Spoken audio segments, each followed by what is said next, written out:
اچھا گھروں میں لڑائی جھگڑے بہت رہتے ہیں، بظاہر تو ہمیں نظر آ رہا ہوتا ہے کہ بھائی یہ وجوہات ہیں، کبھی کبھی جو ہے نا وہ وجوہات بھی نہیں سمجھ آ رہی ہوتی، پھر بھی لڑائی جھگڑے، بھائی ابھی ایک ختم ہوا تھا دوسرا شروع ہو گیا، دوسرا ختم ہوا تھا تیسرا شروع ہو گیا، تو ایک امن و امان کی فضا گھر میں قائم رہے، اس کے لیے کوئی وظیفہ ارشاد فرما دیں۔ یہ گھر کا مسئلہ ہے، اللہ ماشاء اللہ کوئی گھر ایسا بچا ہوا ہو کہ جس میں آپس میں اہل خانہ نہ جھگڑتے ہوں۔ اسباب، جیسے آپ نے سوال میں بہت اچھی بات کہی کہ اسباب تو بہت سارے ہو سکتے ہیں جھگڑوں کے، بہت سا مرتبہ ایسا بھی ہوتا ہے کہ حق تلفیاں ہو رہی ہوتی ہیں، تو وہ جو حق تلفی کرنے والے ہوتے ہیں نا، جس کی جا رہی تو آواز اٹھاتا ہے تو وہ جھگڑے شروع ہو جاتے ہیں، ایسا بھی ہوتا ہے۔ بالکل ایسا بھی ہوتا ہے کہ مطلب جو ہے ایک کما رہا ہوتا ہے، باقی سب اس پہ عشق کر رہے ہوتے ہیں، دوسرے بھائی نہیں کما رہے، تو اب وہ جو کما رہا ہوتا ہے اس کے بیوی بچے جو نا اعتراض کرتے ہیں، وہاں سے فسادات شروع ہو جاتے ہیں۔ لیکن بعضوں کا ایسا ہوتا ہے کہ کچھ بھی نہیں ہے، نہ مالی مسئلہ ہے، نہ آپس کے تعلقات کا مسئلہ ہے، لیکن پھر بھی گھر میں چک چک رہتی ہے، کوئی کسی کو محبت کی آنکھ سے نہیں دیکھتا ہے، اور گھر میں لڑائی جھگڑا کا ماحول بنا رہتا ہے۔ تو ایسی صورت حال ہو کہ دیکھیں پہلے تو اسباب پہ غور کریں کہ کیا وجہ ہے۔ دیکھیں میں اکثر یہ جتنے ناظرین سن رہے ہیں، خصوصاً جو والدین ہیں، جو گھر کے بڑے ہیں، سرپرست ہیں، سربراہ ہیں، ان سے میں مخاطب ہوں صحیح کہ گھر کا ماحول بڑے قائم کرتے ہیں۔ بہت اچھے۔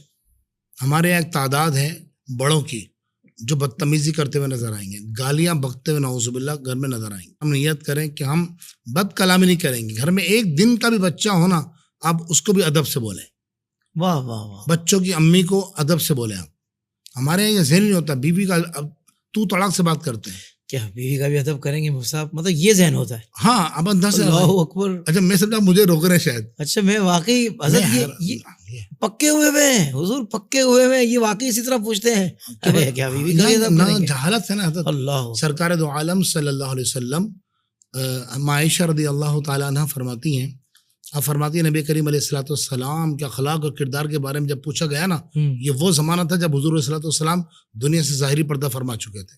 اللہ، تو پوچھا گیا حضور کا اخلاق کیسا تھا؟ بولا ایک عربی نے آ کے پوچھا نا کہ رسول اللہ کا اخلاق کیسا تھا؟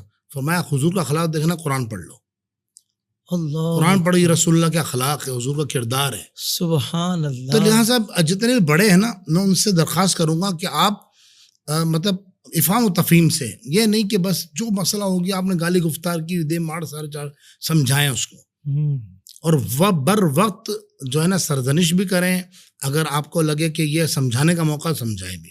لیکن اگر ایسی صورتحال ہے کہ بالکل کوئی کسی کو سننے کی تیاری نہیں ہے، ٹھیک ہے، تو اس کا ایک طریقہ ہے، اللہ کرے کہ سب میٹھا کھانے والے ہوں، کیونکہ بعض کا ایسا ہوتا ہے، یہ میٹھے کا وظیفہ ہے حضرت، ہاں میٹھے میں بنانا ہے یہ۔ بعض کا ایسا ہوتا ہے شوگر کا مسئلہ ہوتا ہے، تو چلیں آپ ان کو پانی پلا دیں، لیکن یہ کہ میٹھے میں بنایا جائے گا کس طرح؟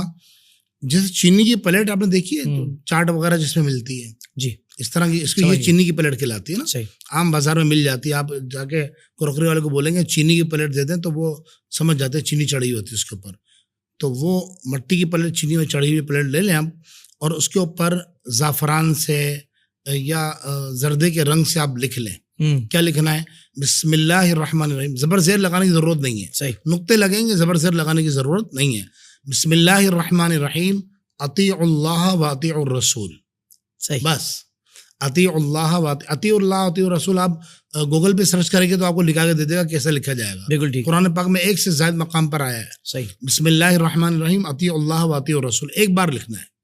پھر کیا کرنا ہے؟ آپ نے زعفرانی رنگ سے لکھا یا زردے سے لکھا، پھر اس میں پانی ڈالیں، گھر کا نارمل جو پانی پینا ہوتا ہے اس کو ہلائیں گے آپ، وہ پانی میں حل ہو جائے گا، صحیح۔ اب جب آپ نے زردہ بنانا ہے یا جو بھی میٹھا بنانا ہے، کھیر بنانی ہے، اس میں تھوڑا پانی ڈال دیں، وہ 2 مرتبہ میں استعمال کر لیں اس کو، حضرت 3 سے 4 مرتبہ یہ عمل کریں گے، آپ خود دیکھیں گے کہ انشاءاللہ اتنی محبت ہوگی، اس کے 2 فائدے ہوں گے، ایک تو اتنی محبت ہوگی کہ کوئی کسی کے بغیر نہیں رہ سکے گا، اللہ اکبر، محبت عام ہو جائے گی، بالکل الحمدللہ رب العالمین، یعنی وہ بہن بھائی جو آپس میں ایک دوسرے کو گھر میں دیکھتے نہیں تھے، الحمدللہ رب العالمین ہم نے دیکھا کہ وہاں محبت عام ہو گئی، ایک۔